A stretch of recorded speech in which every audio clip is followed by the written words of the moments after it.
Mark Skaar on the Skaar Kaard on 103.7 The Fox. On the line with me is Sandy Hazard, vocalist from Dirtbag Republic. Sandy, welcome. Thanks a lot for having me, Mark. Appreciate it. And you got on my radar recently with the song called Wannabes, and I wanted to start there. And I think I saw the video first, and I thought, that's a band that needs to be on the Skaar Kaard. And so, congratulations.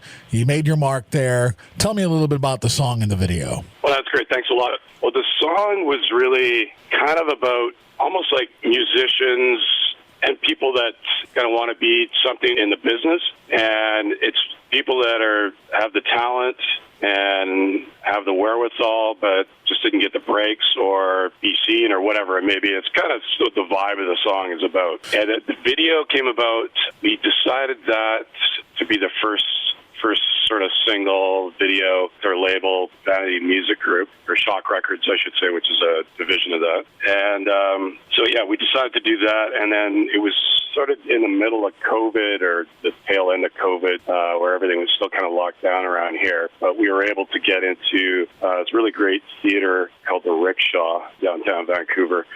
And he gave us a king deal on renting out the place for part of the day. And we got local director who's done quite a few music videos, Matt Leaf, who put it all together for us. So Dirtbag Republic, you guys have been around for about, close to 10 years, huh? Yeah, I think it's 7, 8 years, something like that. We started, Nick and I started as a recording project in 2014, and then Mick's my guitar player, who I've known for decades. And then we put out the first album in 2015. And we, on the second album, Downtown East Side, we decided we wanted to do some live shows. So then we recruited some local veteran friends of ours that played in the business for years and that we knew, and asked them to join up with us so we could do some shows. And if you can't tell, Sandy you mentioned Vancouver. He's from Canada. You can tell there's that slight accent there, which...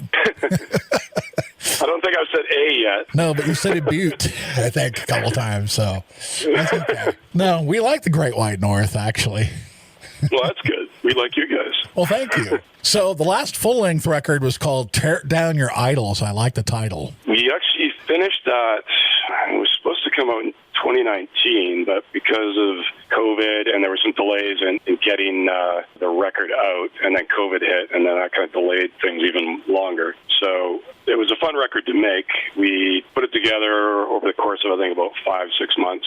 And then Dave Tedder from Shock Vanity Music Group asked us if we had anybody that was putting it out, and I just said, well, we had a few labels that were interested, but we hadn't had any sort of confirmed bites, so to speak. And so he said he'd love to put it out, and then he got us distribution through Sony Music in the States. So we got awesome distribution across all the record stores and on Amazon and Target. It was pretty much get it anywhere, which was great. That was some really sort of good exposure for us, getting that distribution. Talking to Sandy Hazard. Sandy's the vocalist for Dirtbag Republic, and since then, this year, there's been a trickle out of a Wannabes EP, which has that track and 3 other tracks.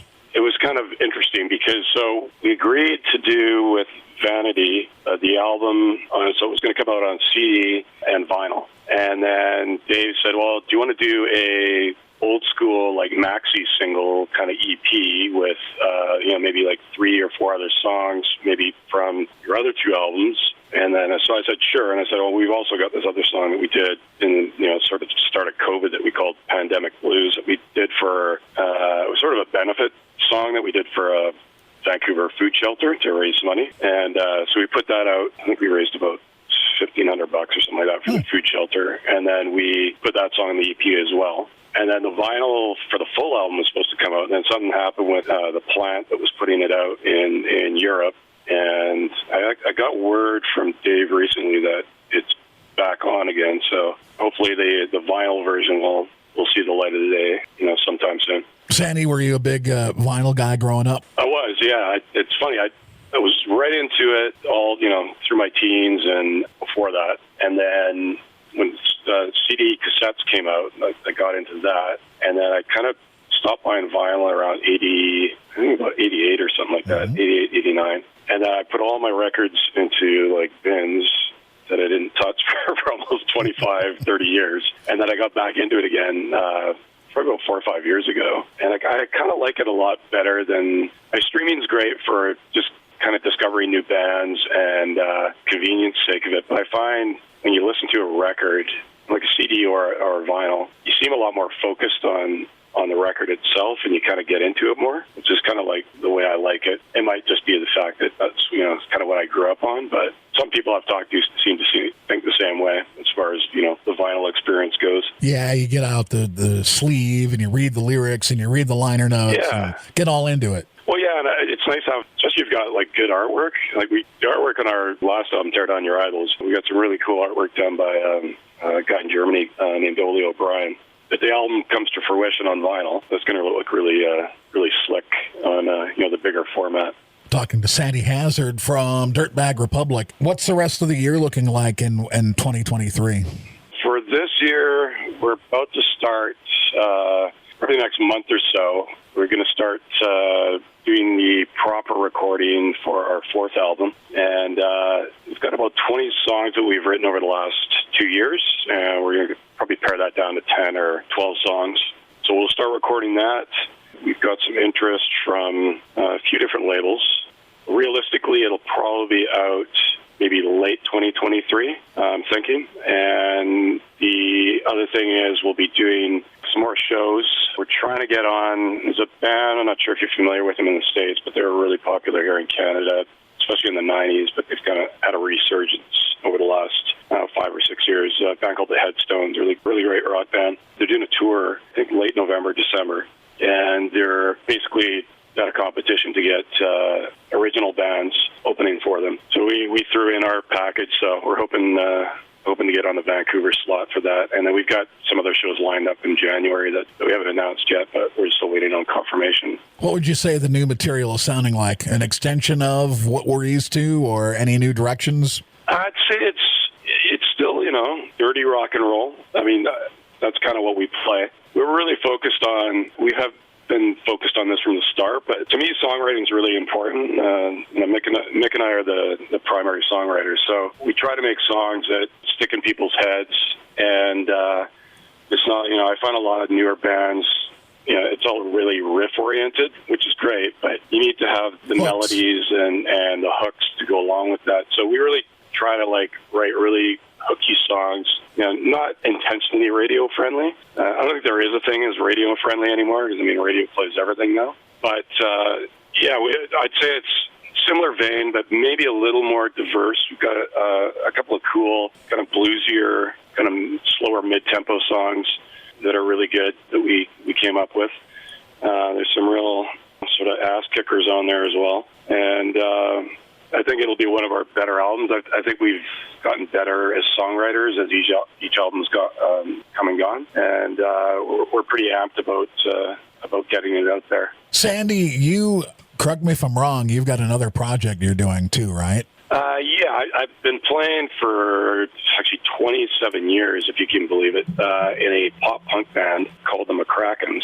And we don't really play live anymore. We did do a festival in Italy in 2019, but that was a pretty rare one-off. But we've got a studio album that is coming out in 2023. It's our first studio album in 10 years. And I did a solo album as well. It's sort of an offshoot as that band. Spot McCracken is sort of my alter ego. So I did that record this year. And it's got really great reviews, and people seem to really like it. It was kind of a mix of pop-punk and rock and roll. So I do that sort of just, whenever the opportunity arises. But Dirtbag's sort of my main thing.